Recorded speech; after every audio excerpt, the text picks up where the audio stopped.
İndi hər şey asanlaşıb. Bəli. Qabağımızda süni intellekt var, ChatGPT. Belə pis çıxmasın, insanlar artıq sosial şəbəkədəki postlarını belə ChatGPT ilə yazırlar. Hətta mən tanıyıram bəzi insanlar ki, ssenarini belə başlayırlar artıq film ssenarisini ChatGPT ilə, yəni süni intellektlə yazırlar. Hələ mən mahnı sözündən də danışmıram. Bizdə süni intellekt oxuyur hətta. Hə, oxuyur, efirə çıxır. Amma mən həmişə xatırlayıram ki, deyirlər ki, məsələn, bir professional şahmatçı ilə kompüter oynayır. Kompüter bütün dünya üzrə gəlmiş, keçmiş bütün şahmatçıların deməli fəndlərini bilir. Bu şahmatçının bu kompütera oyunda hər hansı bir şansı varmı? Deyirlər ki, var. Salam, hər vaxtınız xeyir olsun, əziz Planet FM dinləyiciləri. Siz Azərbaycanın ilk elmi maarifləndirici radiosunu eşidirsiniz. Bu andan etibarən zaman maşınında səyahətimiz başlayır və sizinlə mənəm Nigar. Bugün də çox maraqlı həmsöhbətim var və maraqlı bir müsahibə olacaq. Buna inanıram. Qarşıdakı bir neçə dəqiqə ərzində diqqətiniz bizdə olsa peşman olmayacaqsınız. Kimdir bugün mənim həmsöhbətim? Azərbaycan Jurnalistlər Şəbəkəsi İctimai Birliyinin sədri Ayaz Mirzəyev. Bugün studiyada mənimlə bərabərdir. Ayaz, xoş gəlmisiniz. Niyar xanım, xoş gününüz olsun. Təşəkkür edirəm ki, dəvətimizi qəbul etdiniz və gəldiniz. Mənim üçün xoşdur. Mən çoxdandır istəyirdim elə gəlim sizi ziyarət edeyim. Qismət bu günə imiş. Nə yaxşı, nə gözəl və Ayaz, biz bugün sizin bəlkə də qürurunuz olan bir iş haqqında danışmaq üçün sizi dəvət etmişik. Yaradan filmindən söhbət gedir. Ümumiyyətlə 2025-ci il bizim üçün əlamətdardır. Nəyə görə? Çünki şanlı zəfərimizin 5-ci il dönümüdür. Və şanlı zəfərimizin 5-ci il dönümü münasibəti ilə təqdim etdiyiniz Yaradan filmi, düzdür, bu 44 günlük müharibə haqqında çox yazılıb, çox deyilib, çox film çəkilib, sənədli film və hələ də çox da davam edəcək qarşıdakı 10 illiklər ərzində. Mən ümid edirəm və inanıram ki, salnaməyə çevriləcək işlər ortaya qoyulacaq incəsənətin, ədəbiyyatın istənilən sahəsində. Və siz bir qədər fərqli yanaşmısınız bu məsələyə. Hadisənin birbaşa şahidləri və belə deyim də Qarabağla necəsə bir bağlılığı olan, Qarabağ və Şərqi Zəngəzur bölgəsinə necəsə bağlılığı olan və yaradıcı şəxsləri dəvət etmişsiniz filmə. Ona görə də bundan başlamaq istəyirəm ki, filmin ideyası necə yarandı və niyə məhz Yaradan adlandırmaq qərarına gəldiniz filmi? Niyar xanım, ümumiyyətlə əgər bir mövzu haqqında çox fərqli yanaşmalar olursa, sənin bir ssenari müəllifin kimi borcun odur ki, axtarasan ki, çünki sən son nəticədə əgər bir məhsul təqdim eləyəcəksən tamaşaçıya, o məhsul mütləq fərqlənməlidir. Əks halda sənin əziyyətin heç bir faydası olmaz. Bayaq çox düzgün qeyd elədiniz. Çox filmlər çəkiləcək, çoxlu. Amma mən həmişə çalışıram ki, həmkarlarımla bir yerdə biz yadda qalan bir iş qoyaq ki, oranın bir mesajı olsun. Və bu filmi də biz çox düşündük. Biz qeyd elədiniz 2025-ci il əlamətdar ildir. Vətən müharibəsindəki qələbəmizin 5 illiyidir.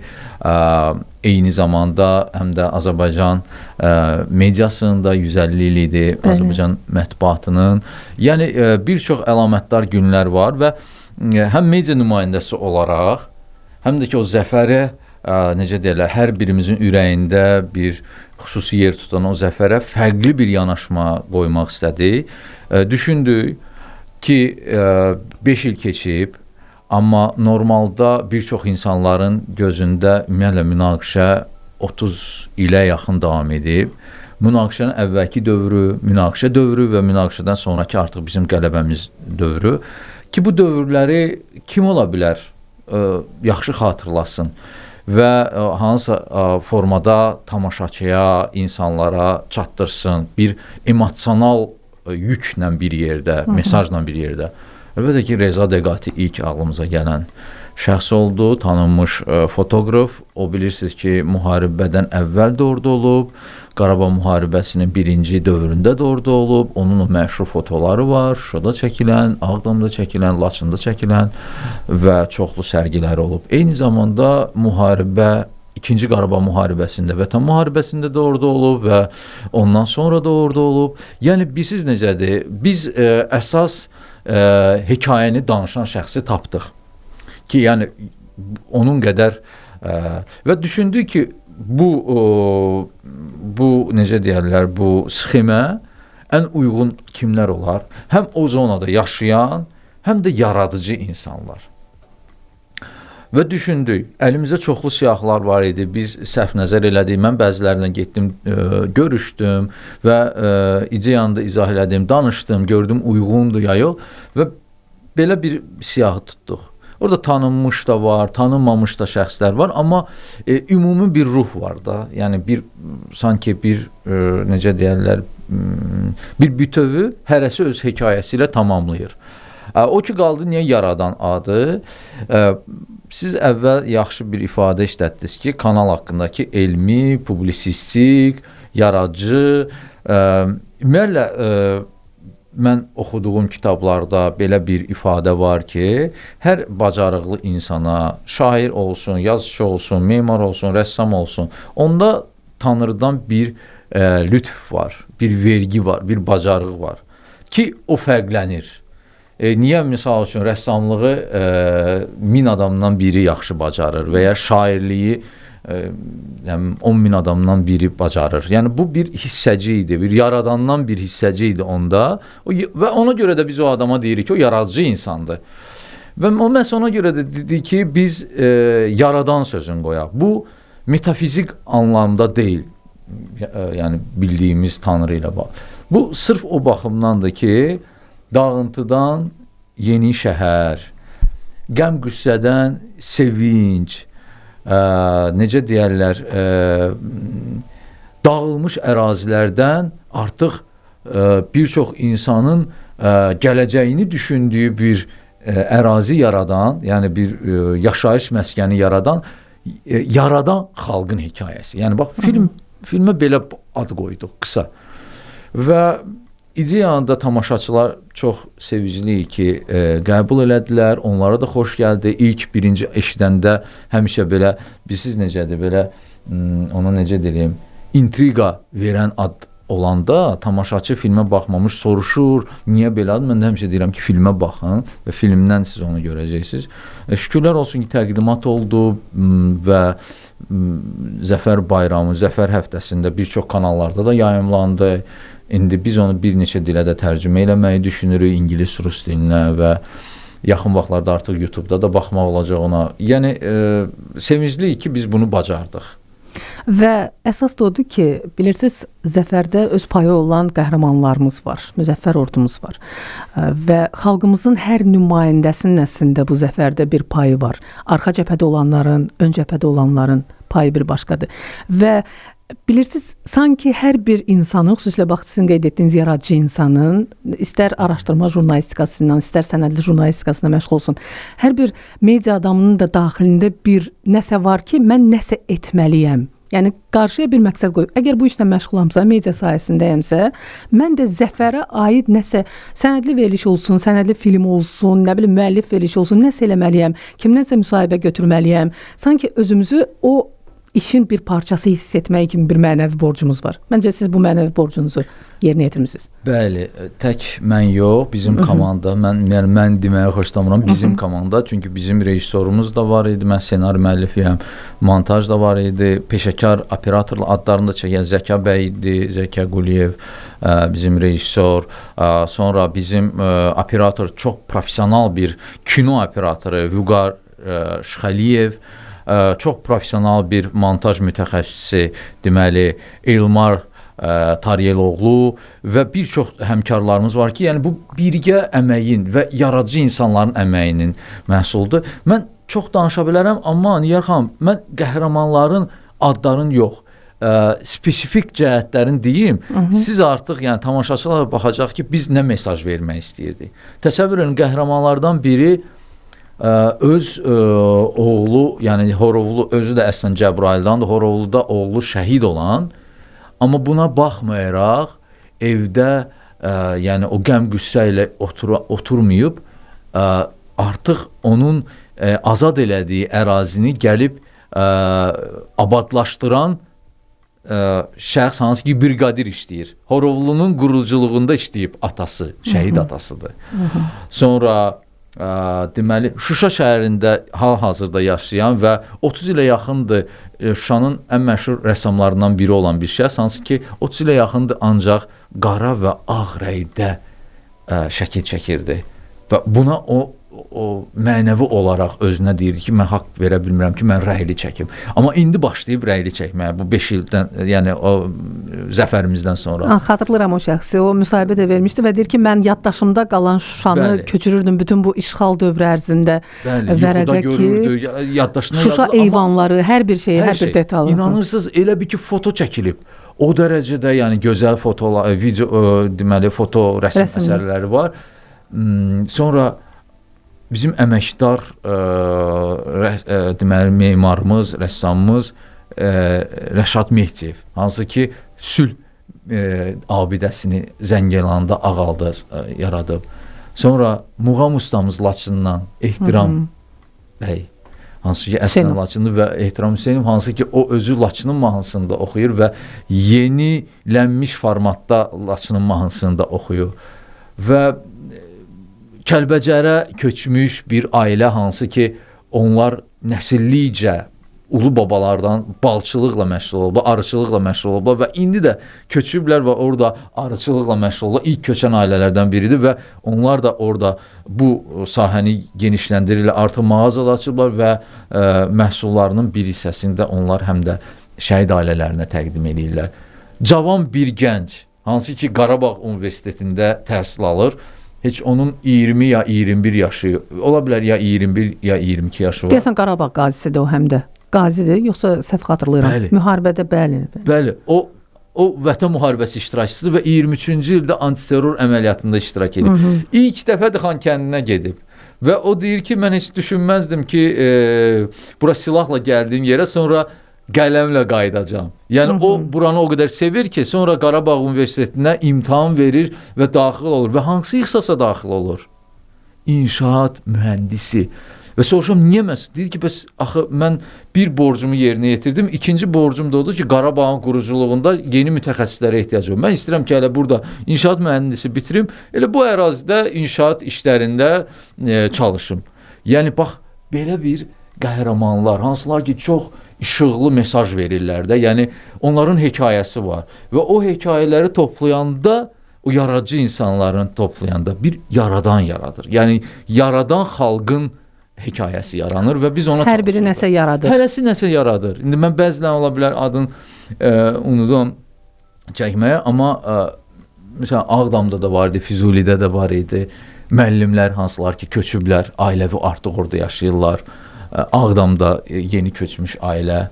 Yəni bilirsiniz necədir? Belə fərqli hekayələr, amma onları birləşdirən bir xüsusiyyət var idi ki, onlar yaradıcıdırlar və bu 5 ilə də məhz o yaradıcı insanın gözü ilə baxırlar və biz də bunu istəyirdik ki, tamaşaçıya göstərək. Əsl motivasiya mənbələri, əsl yaradan insanların həyata gəlində dəbdə olan bir söz var da, storytelling. Bəli, hekayə danışmaqdır. Yəni insan öz şəxsi hekayəsini danışır və sizi motivasiya edir yaratmağa və o torpaqlarda gedib nəsə etməyi. Dediyimiz, bayaq qeyd etdiyim, bizim də bir payımız olsun, biz də nəsə edək. Bax, o fikrə motivasiya edir. Hər kəs öz şəxsi məsuliyyəti çərçivəsində öz düşüncəsini deyir, pafos yoxdur, səmimiyyət var və hər kəs öz ürəyindən keçəni danışır və özü bunu necə görür və o hekayələri də sadəcə artıq bir yerə birləşdirmək biz yaradıcı komandanın bir işi idi ki, onları münasib olan yerdə çəkmək, münasib kadrları çəkmək və bu hekayəni bir vahid hekayə sistemləşdirmək. Əziz dinləyicilərimiz, Ayaz Mirzəyev bugün mənimlə həmsöhbəti. Kiçik bir fasiləmiz var, daha sonra qayıdırıq, dalğanı dəyişməyin. Əziz dinləyicilərimiz, söhbətimiz davam edir və ümid edirəm ki, hər biriniz üçün maraqlı olan mövzuda davam edir. Azərbaycan Jurnalistlər Şəbəkəsi İctimai Birliyinin sədri Ayaz Mirzəyev bugün mənimlə həm söhbətdir, həm biz keçmiş kolleqayıq Ayazla, həm də indi yollarımız kəsişdi. Bu da yaradıcı insanların bir xüsusiyyətidir. Mütləq hardasa yol kəsişəcək Ayaz. Və yol demişkən, sizin sağlam həyat tərzi ilə bağlı da bir motivasiya edici, nə bilim, həmkarlarınıza, həmyaşıdlarınıza gözəl mesaj ötürəcəyiniz bir fəaliyyətiniz də var. Bu da idmana, sağlam həyat tərzinə olan marağınızdır. Məsələn, mən özümdə marafon qaçış məsafəsini qaçmağa heç, bilirsiniz, tənbəllik eləyərəm. Yəni, etiraf edim ki, tənbəllik eləyərəm. Amma siz bu tənbəlliyi aşa bilmisiniz. Necə yarandı bu maraq? Hələ dağlara qalxmaqdan da ayrıca danışacağıq. Bəli, Nigar xanım, yəni təsadüf deyil, həmkar olmuşuq və nə xoş oldu ki, yenidən biz sizinlə həmsöhbət olduq. Dediyim kimi, yəni mənim hal-hazırda 42 yaşım var və bəzən boylanıram geriyə ki, bəs nələri eləmişəm, nələri eləməmişəm və özümlə danışıram, sual verirəm və niyə sualını verirəm ki, niyə eləməmişəm. O suala cavab tapmayanda və qərar verirəm ki, o işi eləyim. Dağlara, yəni demək olar ki, Azərbaycanın bütün zirvələrinə qalxdım. Hardakı 40 yaşına qədər heç bir təcrübəm yox idi. Dostlara müraciət elədim, məşqlərə getdim, necə deyərlər, bu işin peşəkarları ilə ünsiyyətdə olmağa çalışdım. Eyni ilə də velosiped idmanı ilə peşəkar məşğul olmağa başladım. İndi axırıncı dəfə elə Ağdamdan Xankəndinə sürmüşdük, rayonlara sürürük, uzaq məsafələrə sürürük, artıq professional, yəni ki, velosipedlə sürürük. Və nəhayət gəldi, çıxdı bu marafon. Bizim həyatımız özü bir marafondur. Yəni, əgər fəlsəfi tərəfdən də yanaşsa, yeri gəlmişəm, bu Yaradan filminin çəkilişləri olan ərazilərdə, bilirsiniz ki, bir 10 dənə bizim işğaldan azad olmuş ərazimizdə. Füzuli, Cəbrayıl, Şuşa, Xankəndi, Laçın, Zəngilan, Kəlbəcər hamısında çəkiliş eləmişik. Hardakı biz ən azı bir gün ya 2 gün, 2 gecə qalırdıqsa, mən yaradıcı komandadan daha tez yuxudan dururdum və saat 5-də 6-ın yarısı qaçırdım. Və mən o şəhəri həm də belə kəşf edirdim, qaçaraq. Yəni 6 kilometr, 7 kilometr və mənə başqa bir, necə deyərlər, enerji verirdi o. Ki mən həm də bu, əlbəttə ki, peşəkar işimə də o enerjidən mən istifadə edirəm. O ki, qaldı marafon, bəli, həyat özü bir marafondur və başlanğıc mərhələsi var, orta mərhələsi var, finiş mərhələsi var. Biraz zehinlə bağlı məsələ deyə, Nigar xanım. Mən indi hardan başlamağı fikirləşirəm ki, necə oldu? Hər şey birdən olur. Birdən olur, insan öz düşünür ki, mən bunu eləyə bilərəm. Məndə əslində bir mərc olmuşdu. Mən bir dostum var idi, bir məclisdə mərc elədi, dedi, bacarmarsan, mən dedim, bacararam. Nəsə mərc elədi və elə oldu ki, həmin dostum həm də mənə yardım da elədi, nə mənada, özü peşəkar marafonçudur, o mənə yardım elədi məşqlərə və ona bir yerdə getdik, biz İtaliyada, Romada qaçdıq, top 5 marafondan biridir. Onunla da başladı marafon sevdası, indi artıq 2-ci marafonda qaçmışam, bu oktyabrda, Zaqrebdə. Asant deyil, çox çətindir. Çünki burada o qədər detal var ki, mən indi bilmirəm nədən başlayım, nədən bitireyim. Ürək döyüntüsündən tutmuş, fiziki kondisiyadan tutmuş, qan təzyiqindən tutmuş. Hər faktor var burada. Yəni belə baxanda idmanın həm də düzdür, populyar idman növü əlbəttə futboldur, amma idmanın şahı olaraq marafondan başlayır. Çünki Olimpiya oyunlarının başlanğıcı da bilirsiniz ki, marafondan başlamışdı. O deməli çapar qaçaraq 39 kilometri qaçıb gəlmişdi və düzdür, sonra dünyasını dəyişmişdi. Amma deyib ki, sevinin biz qalib gəldik. Əsas sözün deyə bilib. Bəli, o ifadəni demişdi və ondan sonra Olimpiya hərəkatı başladı. Yəni marafonla başlayıb dünyada Olimpiya hərəkatı və bu idman da ona görə sevilir. Maraqlı faktordur ki, futbolun özündə də qaçmağı yaxşı bacarmaq lazımdır. Bəli. Qaçmasan nə futbol? Bütün idmanda, basketbolda da var, orada da var. Yəni misal üçün judoçular, güləşçilər də qaçırlar. Yəni hər bir idmanda, fiziki formada qalmaq üçün qaçmaq hər bir idmanda var. Yüngül qaçmaq, templə qaçmaq, sürətli qaçmaq, bütün idman növlərində var və marafon da onların sadəcə bir şahıdır, bir necə deyirlər, bir tacıdır. Şükürlər olsun. Əgər bu müsbət bir mesajdırsa və əminəm ki, müsbət mesajdır, mən bunu davam edirəm və mənə elə gəlirəm ki, əgər bir yaradıcı insan həm öz işi ilə nümunə olursa, o həm də dünyaya baxışı ilə də nümunə olmağa çalışmalıdır. Yəni, nə xoş mənə ki, mən misal üçün idmana həvəsləndirməklə insanlara mesaj vermiş oluram. Düzdür, orada bir neçə göstərici var. Bütün bu fiziki göstəricilər, orqanizmin fiziki göstəricilərini bir kənara qoysaq, mənə bir radio adamı olaraq maraqlıdır. Nə dinləyirsiniz qaçarkən? Musiqi dinləyirsiniz, yoxsa şəhər səsləri, qaçdığınız məkanın səsləri sizə daha maraqlıdır? Nə motivasiya verir bu baxımdan? Nigar xanım, deməli, məşq prosesində mənim özüm playlistim var. Azərbaycan mahnıları da var, xarici mahnılar da var. Mənə daha çox müsbət təsir eləyən klassik musiqidir. Mozart, Beethoven, mən onlardan bir belə necə deyirlər, kolleksiya yığmışam və tez-tez ona qulaq asıram. Orada söz yoxdur, musiqi var, amma o ilahi musiqidir. Yəni çox təsir eləyir insana. Bir də brain power deyilən bir şey var, zehin gücü. Zehin gücünə də təsir eləyir və zehin gücü də sənə fiziki olaraq yaxşı təsir eləyir. Amma marafon qaçanda heç nə qulaq asmıram. Niyə görə soruşsanız, birincisi o artıq çəkidir. Sən 5 saat, 4 saat qaçanda artıq hətta balaca bir 150 qramlıq bir əşya belə sənə ağır bir 5 kiloqramlıq bir əşya kimi görsənir. Bu bir. İkincisi də ki, düz qeyd elədiniz. Təbiət var, meşəlik ərazi var, konsertlər olur. Yəni kiçik qruplar olur, yol motivasiya verirlər, rock qrupası olur, klassik musiqi ifa edən qrup olur. Yəni belə konsert verirlər yol boyu, o da səni bir motivasiya və sən onu qulaq asmaq istəyirsən. Və insanlar var, sadə insanlar yolun qırağında dayanırlar, onlar sənə motivasiya verirlər, go deyirlər. Yəni, bəli. Və sən bunu əlbəttə ki, eşitməlisən. Sən ona görə də mən mahnıya qulaq asmıram marafon qaçanda. Jurnalist fəaliyyətinizdən danışmaq istəyirəm. Siz Jurnalistlər Şəbəkəsi İctimai Birliyinin sədrisiniz. Bəli. Və gənc jurnalistlərin yetişdirilməsi ilə məşğulsuz, belə deyim. Çalışırıq. Bəli. Bundan başqa sizin jurnalist fəaliyyəti, televiziyadakı jurnalist fəaliyyətiniz dövrünüzdə sənədli filmlərin müəllifi kimi məşhurlaşdınız.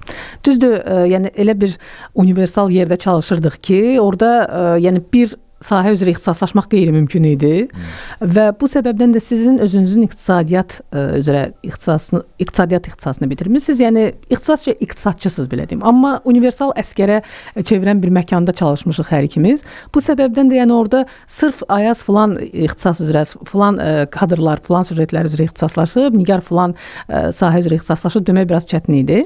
Amma siz əsas sənədli filmlərinizlə tanındınız və xatırlayıram mən 888 sonun başlanğıcı. O 2008-ci ilin avqustun 8-i hadisələrlə bağlı Gürcüstanda. Bax bundan sonra sizin bir neçə silsilə sənədli filmləriniz oldu. Yaxşı əks-səda doğurdu. Mən istəyirəm ki, indiki televiziya ilə müqayisə etməyək. Yəni televiziya ölüb, televiziya artıq maraq yoxdur sözlərini çox tez-tez eşidirik. Amma ənənəvi media məncə tam məhv olmayıb. Hələ öz inkişaf dövrünü o belə deyim də tənəzzül dövründən sonra inkişaf dövrü gələcək hələ. Amma onlayn platformalar var da, YouTube var və digər stream platformalar var. Bu fəaliyyətinizi davam etdirib, yenə bir səs-küy salan nəsə yaratmaq istəyirsiniz, elə yaradanın adından çıxış edərək. Nə var planda? Bilirsiniz, mən təbiət etibarilə sakit adamam. Təmkin olmağa çalışıram. Səs-küy yaradan yox, maraq yaradan məhsul çalışıram eləməyə. Mənim Instagram səhifəm var, TikTok səhifəm var, Facebook səhifəm var və hər birini də öz formatına uyğun istifadə edirəm. YouTube səhifəm də var. Daha çox fikir verdiyim son illər bu həm də trenddir. Deməli, Reels formatında videolar hazırlayıram, səfərlərə gedəndə. Məsələn, bu yaxınlarda mən New Yorkda olanda Once Upon a Time in America, yəni bir vaxtlar Amerikada filminin, hansı ki 84-cü ildə çəkilib və bir çox insanların film industriyasına, yəni sevməyə vadar eləyən filmlərdən biri olub. Musiqisi də çox məşhur. Musiqisi də əlbəttə Morricone musiqisi və oradakı o aktyor Robert De Niro və digərlərinin oradakı o aktyor heyətinin çox insanların sevdiyi bir filmdir və mən o filmin ən hətta üz qapağında da o əks olunan yerə getdim. O necə deyirlər, bir körpüdür. Deməli New Yorkda Manhattanla New Yorku birləşdirir. Yəni ki belə Brooklyn körpüsü və orada bir video çəkdim və kino haqqında danışdım. Sadəcə kino haqqında danışdım və sadəcə özüm bildiklərim haqqında danışdım. Bunu bir reels formatında elədim. Və təsəvvür etsin 100 mindən çox baxış oldu TikTokda, yəni Instagramda çox adam ona görə mənə zəngilədi. Nə yaxşı mənim və mən hesab elədim ki, mən bir jurnalist olaraq mən buna qədər də başqa filmlərlə bağlı, məsələn, Xaç Atası filminin son deməli bölümünün çəkildiyi Palermo şəhərində olmuşam. Deməli Teatro Massimo, o səhnə qışqırır Xaçatasında. Michael qışqırır qızının ölümü ilə bağlı. Məsələn, o ən təsirli səhnədir. O çəkilən yerdə olduğumuz yerdə. Oradan danışdım və o da çox böyük reaksiyalar doğurdu. Yəni belə başa düşürəm ki, insanlar real həyatla bu bəzən deyirik vizual həyat, hansı ki kinolarda görürük, onların bağlanmağını xoşlayırlar. Çünki başa düşürlər ki, film elə-belə çəkilmir. Bir mesaj verir və o uzun müddət qalacaq. O çünki bir ensiklopediyadır. Sən hərdən onu vərəqləyirsən və onun haqqında nəsə danışanda sən öz duyğularınla və başa düşdüyünlə bu insanlara maraq gəlir. Baxır necə danışırsan. Bax bu məncə açar söz burdadır. Siz çatdırmağı bacarırsınız, yəni düzgün çatdırmağı bacarırsınız. O təcrübəni də əslində mən çalışdığım yerdən götürmüşəm. Bizim müəllimlərimiz olub. Biz bir günə belə olmamışıq. O müəllimlər başa salırdı. Sadə sözlərdən istifadə elə, səmimiyyəti göstər, pafosdan az olsun. İnsanlar sən elə bir ki, necə də həyatda olduğun dostunla necə danışırsan, elə danış ki, insanlar o səmimi hissləri sənin qəbul eləsinlər. O necə deyirlər, enerji deməli hərəkəti olsun səndən həmin insana, o hiss eləsin və o da əlbəttə. Yəni bax belə çalışıram eləməyə. Yəni o necə deyim, səs-küy yaradan belə niyyətim yoxdur. İzlənsin, bəyənilsin, mesaj versin və sadəcə baxıb desinlər ki, halaldır sənə, əhsən. Bax bu söz mənə kifayət eləyir. Yəni mən əslində belə baxanda sadə dillə belə izah eləyərdim. Əslində məncə müasir dövrümüzdə jurnalistikanın və jurnalistlərin inkişafı üçün çox geniş imkanlar var. Yəni heç vaxt olmadığı qədər imkanlar var. Hətta jurnalist olmayanların da jurnalistikaya gəlməsi üçün. Bəli, populyarlaşması üçün çox gözəl imkan var. Sadəcə bundan doğru, dürüst, ağılla istifadə etmək məsələsi var. Bax o dediyiniz səmimiyyəti qurmaq məsələsi var. Bəziləri elə bilir ki, yəni indi bu sosial media təsirçiləridirlər də, influencerlər. Onlar nəsə bir mesaj ötürə bilərlər insanlara və yaxud da izləyici kütləsinə görə özlərini bəzən çox vacib hesab edə bilərlər. Amma burada bax o səmimiyyət var, hansı ki peşəkar jurnalistin qanındadır bu. Onu oradan çıxartmaq mümkün deyil, DNT-sindədir. O dördüncü divarı qırmaq və tamaşaçı ilə, onu izləyənlə fərq etmir. Ola bilər ki, televiziya ekranından, smartfon ekranına keçəsiz, amma məqsəd, məram eyni qalır. Dördüncü divarı qırmaq, səmimi olmaq və faydalı olmaq, faydalı kontent, faydalı məzmun yaratmağa çalışmaq. Niyar xanım, indi hər şey asanlaşıb. Qabağımızda süni intellekt var, ChatGPT. Belə pis çıxmasın, insanlar artıq sosial şəbəkədəki postlarını belə ChatGPT ilə yazırlar. Hətta mən tanıyıram bəzi insanlar ki, ssenarini belə başlayırlar artıq film ssenarisini ChatGPT ilə, yəni süni intellektlə yazırlar. Hələ mən mahnı sözündən danışmıram. Bizdə süni intellekt oxuyur hətta. Hə, oxuyur, efirə çıxır. Amma mən həmişə xatırlayıram ki, deyirlər ki, məsələn, bir professional şahmatçı ilə kompüter oynayır. Kompüter bütün dünya üzrə gəlmiş, keçmiş bütün şahmatçıların deməli fəndlərini bilir. Bu şahmatçının bu kompütera oyunda hər hansı bir şansı varmı? Deyirlər ki, var. Bir dənə də olsa şansı var. Soruşurlar ki, nədir? Deyir ki, emosional deyil kompüter. İnsan isə emosionaldır. Yəni insan üçüncü gedişdən sonra 180 dərəcə o emosional partlayışla 180 dərəcə oyunu dəyişə bilər. Ümumiyyətlə tam hansı ki onun nə süni intellekt, nə kompüter onu eləmir. Onlarda hamısı düzülmüş, hesablanmış bir ardıcıllıq var. Yəni insanın emosiyası var. İnsan o emosiya ilə yaradır. Onu məsələn rəsm əsərinə baxırsınız, deyirsiniz ki, çox rəngarəngdir. O adam deyir ki, bax məndə bu emosiya yarandı, mən bunu elədim, gördüm və bunu hiss elədim. Yəni emosiya biraz yaradıcılıq, biraz emosiya, biraz intellekt və ortaya bir necə deyirlər, peşəkar bir məhsul çıxır da. Jurnalistlərin də o xüsusiyyəti var ki, jurnalistlər çox yaxşı müşahidə eləməyə qabiliyyətindədir. Məsələn, mən indi sizlə oturub danışıram, mən həm də bir psixoloji baxımdan da mən müsahiblə, indi siz məndən müsahibə götürsünüz, normalda mən müsahibə götürdüyüm adama həm də psixoloji baxımdan da baxıram, bir psixoloq kimi ki, mən bu sualı necə verim, hansı sual, 3 dənə verim sual, 5 dənə verim, yəni müşahidə eləyirəm onun emosiyalarını, onun mimikalarını, artıq ondan danışa-danışa mən artıq fikirləşirəm ki, müsahibəyə başlığa nə çıxartmalıyam, sualların ardıcıllığını necə qurmalıyam. Yəni çox güclü müşahidə qabiliyyəti olur jurnalistdə. Ona görə də jurnalistin mənə gəlir ki, sənədli film hazırlaması, xüsusilə sənədli, bədii film deməzdim ki, o ayrı bir sahədir. Sənədli film hazırlanmasında sırf jurnalistin yanaşması başqa heç bir adamın yanaşmasına oxşamır.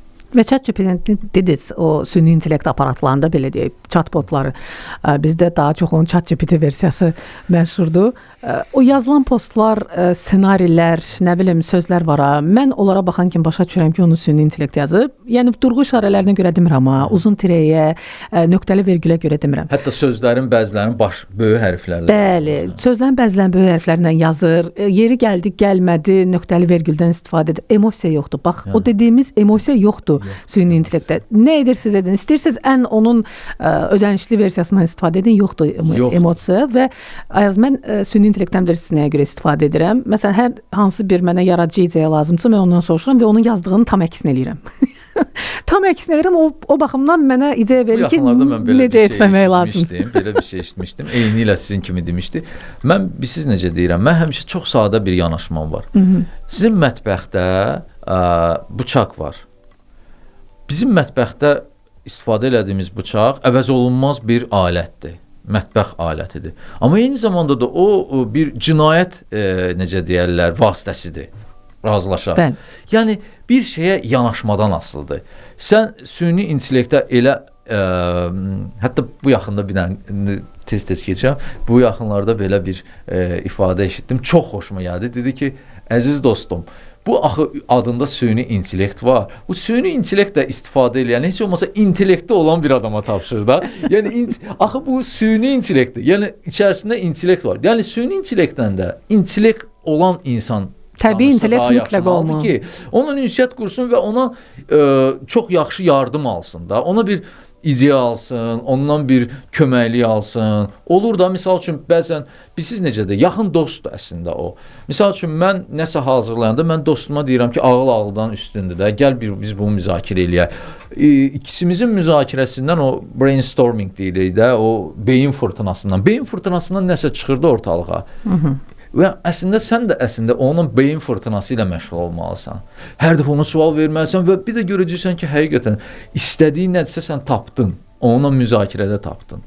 Və ona suallar verməklə həm də onun dil funksiyalarını biz təkmilləşdirilmiş oluruq. Xatırlayırsınız, yəni biz bu il ərzində 2025-ci il ərzində süni intellektdən o qədər çox danışmışıq ki və süni intellekt bizim həyatımıza o qədər çox daxil olub ki, bundan sonra da belə olacaq. Çünki hətta dövlət strategiyamızda var süni intellektlə bağlı. Mərkəz yaradılır. Bəli. Nəzərdə tutulur. 2 il bundan əvvəl elə deyildi. O Azərbaycan dilində cavab belə verə bilmirdi insana. Biz onu biraz təkmilləşdirmişik. Biz onu təkmilləşdirmiş artıq. Bizə Azərbaycanla qrammatik baxımından doğru cümlələr yazır ən azından. Grok da hətta bunu edir. Yəni Grok, yəni ilk istifadəyə veriləndə mən onu sınaqdan çıxardım və Grok səhv eləmirəmsə X platforması. Bəli, Elon Musk'ın süni intellekti də həmişə də onu tərifləyir, deyir ki, ən yaxşısı məndədir, OpenAI da pis deyir, Gemini da pis deyir, amma yenə də biz onu doğru yönəltməklə, o prompt deyirlər də, bu ilin ən məşhur sözlərindən biri də odur, prompt. O promptları, ona addımları düzgün verməklə onu da təkmilləşdirmiş oluruq. Yəni yenə də təbii intellekt, süni intellektin də işinin təkmilləşdirilməsinə səbəb olur. Deyirəm də, yəni ki, çox yaxşı statusdur. Əziz dostum, süni intellektlə işləmək heç olmasa intellekti olan adama tapşırın da. Ayaz, təşəkkür edirəm sizə. Minnətdaram və verilişimizin ənənəvi sualı var, onu da vermək istəyirəm sizə. Zaman maşını əgər ixtira olunsaydı, hansı dövrə səyahəti seçərdiniz? Keçmişə gedərdiniz, indiki zamanda qalardınız, yoxsa gələcək sizə daha maraqlıdır? Mən sizə bir şey deyim. Bir dövr var ki, mən o dövrlə bağlı çox araşdırmalar eləmişəm. Çünki mən babam Sovet İttifaqı qəhrəmanıdır. 2-ci Dünya müharibəsində iştirak edib 75 Azərbaycanlı Sovet İttifaqı qəhrəmanından biridir və mən həm babama görə, həm də ümumiyyətlə bu film industriyasını siz görürsünüz ki, o dövrü çox tərənnüm eləyirlər, çox filmlər çəkilib, həm xarici, həm və bir çox rejissorlar da məhz həmin o bilirsiniz, böyük bir faciə olub o dövr. İnsanlar, kütləvi sayda insanlar olub. Amma həmişə də çox fikir verirsiniz, nəsə bir fəlakət olanda cəmiyyətlər yenilənir və yeni bir dövr başlayır. Bax, məsələn, o cəmiyyətlərin o necə deyirlər, dövrlərin kəsişməsi hesab edirəm mən 2-ci Dünya müharibəsini. Və mən həmişə demişəm ki, məsələn, mən çox istərdim ki, o dövrün yəni jurnalist kimi olum, ya o dövrdə olum. Yəni çünki bilirsiniz, tarixdə, informasiyadır, çoxsu dəyişir, nəsə əlavələr olur. Bizə bəzən də tam gəlib çatmır ki, orada ab-hava necə olub, necə. Ya o mənə elə gəlir ki, mənim yaşadığım bir dövrün ən maraqlı bir dövr olub və mən bəzən deyirdim ki, hə, bir jurnalist kimi çox istəyərdim ki, o dövrdə gedim, baxım, nəsə yazım, nəsə reportajlar hazırlayım, olsa da bir film hazırlayım. Yəni o dövrlə bağlı mənim belə düşüncəm olub. Mən sizə uğurlar arzu edirəm. Çox sağ olun. Minnətdaram ki, gəldiniz və qarşıdakı bütün yaradıcı işlərinizdə sizə uğurlar arzu edirəm və arzu edirəm ki, bu yaradıcı ideyalar, istər nə bilim sağlam həyat tərzinə bağlı olsun, istər yeni idman növləri kəşf etməklə bağlı olsun, istər qaçmaqla, istər velosiped sürməklə bağlı olsun, yəni şəxsi inkişafla bağlı olan və cəmiyyətin inkişafına doğru yönələn bütün layihələrinizdə sizə uğurlar arzu edirəm. Çox sağ olun Yar xanım, mən sizə minnətdarlığımı bildirirəm və mən həmişə deyirəm ki, Konfutsiyanın bir sözünü deyirəm. O deyir ki, əgər sən bir otağa daxil olursansa, o otaqda əgər ən savadlı, ən bilikli, ən məlumatlı insan sənsənsə, deməli sən səhv otağa daxil olmusan. Sən həyatın boyu düz otaq axtarmalısan. Düz otaqda odur ki, səndən daha savadlı, səndən daha bilikli və sənin öyrənə biləcəyin insanların olduğu bir məkana həmişə üz tutmalısan. Həyat amalı olaraq bunu seçən insan mənə gəlir ki, heç vaxt uduzmaz. Təşəkkür edirəm. Çox sağ olun Ayaz. Minnətdaram. Siz əziz dinləyicilərimiz, Azərbaycan Jurnalistlər Şəbəkəsi İctimai Birliyinin sədri Ayaz Mirzəyev bugün Zaman Maşınında mənimlə həmsöhbət idi. Diqqətiniz üçün təşəkkürümü bildirirəm. Yenidən eşidilməyə ümidi ilə özünüzə və planetə yaxşı baxın.